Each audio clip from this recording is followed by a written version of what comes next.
राज्यपाल ने दिखाया दम, भंग हुई बंगाल असेंबली, इस्तीफा न देने के बावजूद सत्ता से बाहर हुई टीएमसी।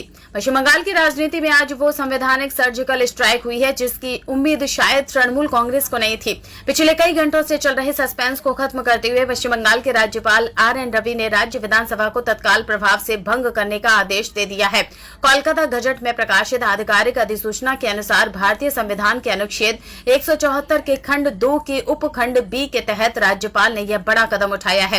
इस आदेश के साथ ही 7 मई से वर्तमान विधानसभा भंग मानी जाएगी। इसका सीधा अर्थ यह है कि भले ही ममता बनर्जी ने खुद से इस्तीफा नहीं दिया, लेकिन अब वे और उनकी कैबिनेट सत्ता में नहीं है। वे अब बंगाल की पूर्व मुख्यमंत्री बन चुकी हैं। यह अधिसूचना मुख्य सचिव दुष्यंत नार्याले के हस्ताक्षरों के साथ जारी की गई है, जो इस बात पर मुहर लगाती है कि अब बंगाल में तृणमूल का शासन आधिकारिक रूप से समाप्त हो गया है।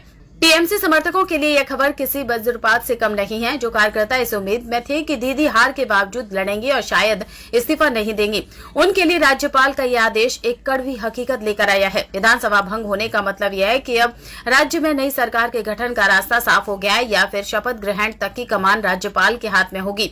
एक तरफ पार्टी के भीतर इस्तीफों का दौर और दूसरी तरफ राज्यपाल द्वारा सरकार को भंग करना, यह दोनों घटनाएं बताती हैं कि बंगाल में अब टीएमसी के लिए वापसी की राह बहुत कठिन हो गई है। कल तक जो गलियां दीदी के नारों से गूंजती थी, आज वहां एक अजीब सी खामोशी है। सत्ता के इस अंत ने साबित कर दिया है कि लोकतंत्र में जनता की आवाज के साथ साथ संविधान की कलम भी सबसे शक्तिशाली होती है। टीएमसी समर्थकों के लिए यह भावुक होने का समय है, लेकिन बंगाल के लिए यह एक नए सवेरे की आहट है।